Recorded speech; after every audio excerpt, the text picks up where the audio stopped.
মুদি দোকানদার দেখে রেখে বলবেন আমার দোকানে তুমি অনেক বাকি খেয়েছো, সুতরাং আজকে সেই বাকিটা পরিশোধ করে জান্নাতে যেতে হবে। অথবা আপনার ভাইটা উঠে সেদিন দাঁড়িয়ে বলবে ভাই তুমি হজে গিয়েছো বলে, 5 ওয়াক্ত নামাজ পড়তে বলে, রমাদানে রোজা করেছো বলে, দান খয়রাত করেছো বলে আল্লাহর জান্নাতের দিকে যাচ্ছো, আমি তোমার কাছে অর্থ পাই, আমার হকটা তুমি মেরে খেয়েছো। আজকে যদি হকটা তুমি না দাও, ওই জান্নাতের দিকে যাওয়া মানুষটা বলবে কি মুশকিল, এই কঠিন দিন কঠিন সময়, যে সময় ছেলে পিতার হবে না, আব্বা ছেলের হবে না, স্বামী স্ত্রীর হবে না, স্ত্রী স্বামীর হবে না, কেউ কাউকে চিনতে পারবে না। নবী আমার বলেছে নিজের পা নিজের বিরুদ্ধে সাক্ষ্য দেবে, নিজের হাত নিজের বিরুদ্ধে সাক্ষ্য দেবে, নিজের চোখ নিজের বিরুদ্ধে সাক্ষ্য দেবে, নিজের কানগুলো নিজের বিরুদ্ধে সাক্ষ্য দেবে। এত কঠিন পরিস্থিতির মধ্যে পাওনাদার গুলো যখন আপনার পিছনে লেগে যাবে, আপনার পাহাড় সমতুল্য আমল গুলো ছিল থমকে দাঁড়িয়ে যাবে। আমার আল্লাহ আবার বিচার শুরু করবে, বলো তুমি ওর কাছে কি পাও? 1000 টাকা পাই, কি চাও বিনিময়? আল্লাহ তাআলা আজকে বিনিময় নেওয়ার মতো দেওয়ার মতো কোনো টাকা নাই, পয়সা নাই। আল্লাহ একটা জিনিস বলছে, সেটি হলো অর্থ। আমার আল্লাহ বলবেন সেটি হলো আমার আল্লাহ তাআলা আমি তার কাছে যে 1000 টাকা পাই, সুতরাং ওই 1000 টাকার বিনিময় তার যত হজের আমল আছে ওই আমলগুলো আমাকে দেওয়া হোক। কিতাবের মধ্যে বলা হয়েছে, দেখা যাবে যে মানুষটা জান্নাতে যাচ্ছিল, জান্নাতে যাওয়ার বদৌলতে আমলগুলো পাওনাদার নেওয়ার ফলে আল্লাহ তাকে জাহান্নামের মধ্যে দিয়ে দেবে। নওজোয়ানেরা যুবকেরা কোন মানুষ উঠে বলবে আমার মুদিখানার দোকান ছিল, আমার বস্ত্রের দোকান ছিল, আমার সবজির দোকান ছিল, আমার দোকানে বাকি খেয়েছিলে, তুমি পরিশোধ করনি, আজকে পরিশোধ করার দিন এসেছে। কারণ কিয়ামতের ময়দানে নওজোয়ানেরা যুবকেরা সূরা কারিয়ার ব্যাখ্যা এসেছে, ফামাইয়া আমাল মিসকাল যাররাতিন খায়রান ইয়ারা ওয়া মান ইয়ামাল মিসকাল যাররাতিন শাররান ইয়ারা। যারা পরিমাণ ভালো কাজ যদি করে থাকো তার পুরস্কার আমার আল্লাহ দেবে, যারা পরিমাণ খারাপ কাজ যদি করে থাকে তার জন্য পুরস্কারও আল্লাহ দেবে। শুধু মানুষ নয়, কিয়ামতের ময়দানে গরুগুলোকে ডাকা হবে, ছাগলগুলোকেও তোলা হবে। ছোট গরুগুলো বলবে আল্লাহ এই বড়গুলোকে তার শিক্ষা আমাকে বুঝিয়েছিল। আল্লাহ তারা ছোট বাছুরকে বড় গরুর মতো শিক্ষা দিয়ে দেবে, বড় গরুটা ছোট বাছুরের মতো হয়ে যাবে, ছোট বাছুরকে বুঝিয়ে প্রতিশোধ নিয়ে নেবে। কোন বাপ কিয়ামতের ময়দানে উঠবে, আসামির কান বাড়াইয়ে দাঁড়িয়ে হরিণ বলবে আল্লাহ এই বাঘ আমাকে তাড়া করেছিল, থাবা মেরেছিল, আমার বস্তুগুলো ভক্ষণ করেছিল। আমার আল্লাহ তাআলা বাঘের মতো আকৃতি দেবেন হরিণে, আর হরিণকে বাঘের মতো আকৃতি দিয়ে বাঘকে হরিণের মতো বানিয়ে আমার আল্লাহ তাআলা বলবেন যাও হরিণ, দুনিয়ার প্রতিশোধটা তুমি নিয়ে নাও। বড় ছাগল বা ছোট ছাগলের উপরে, ছোট ছাগল বা বড় ছাগলের উপরে যে অন্যায় করেছিল, নওজোয়ান মুসলমানেরা এর উপরে প্রতিশোধ নেবে।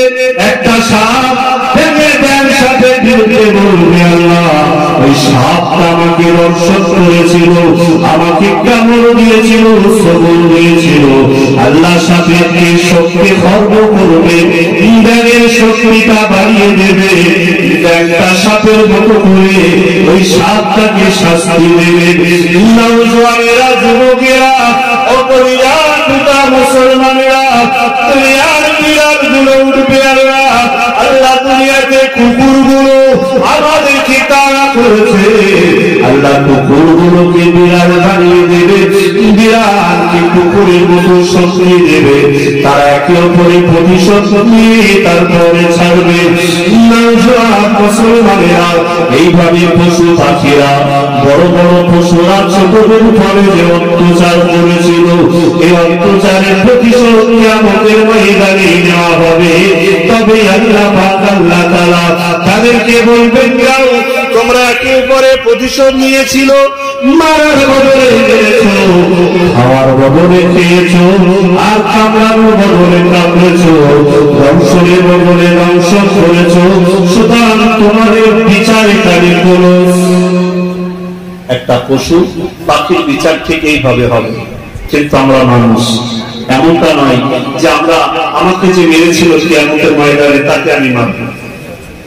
আমার আল্লাহ বলবে, মারি বলে তুমি আজকে কি চাও?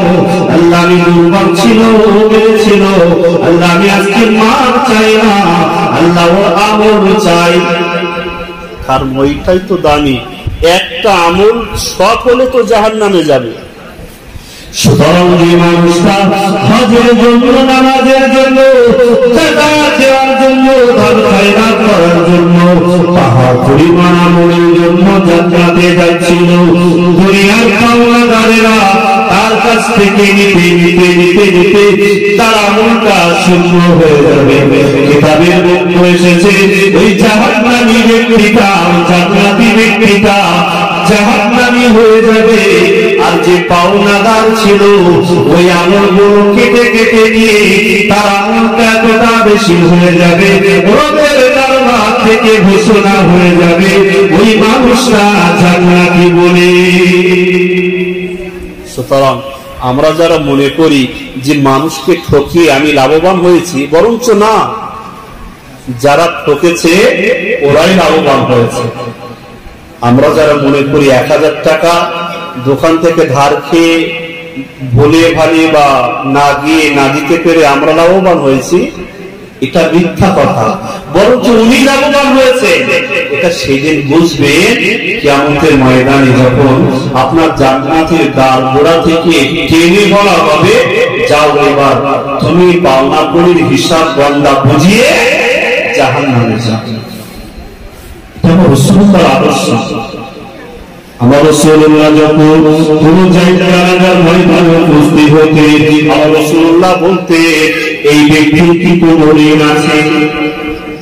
যদি সাহাবীরা বলতেন হ্যাঁ ঋণ রয়েছে, তখন আমার নবী বলতেন না, আমি জানাজা করব না।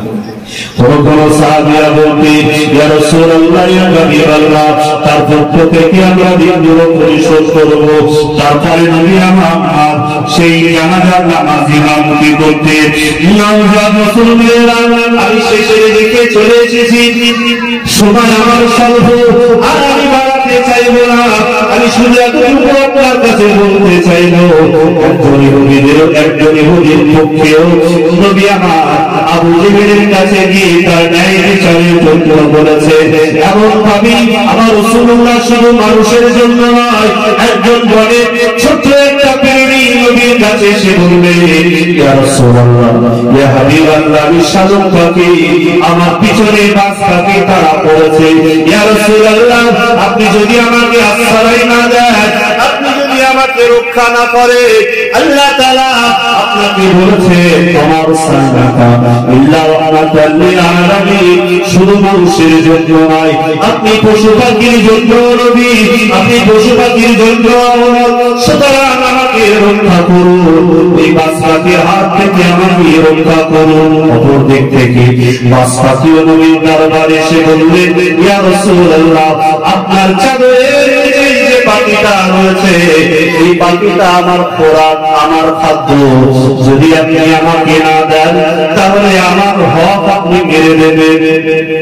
আমার হকটা যদি আপনি নষ্ট করে দেন, কিয়ামতের ময়দানে আমি আল্লাহর দরবারে গিয়ে বলবো, আল্লাহ আপনার নবী আমার হকটাকে নষ্ট করেছে।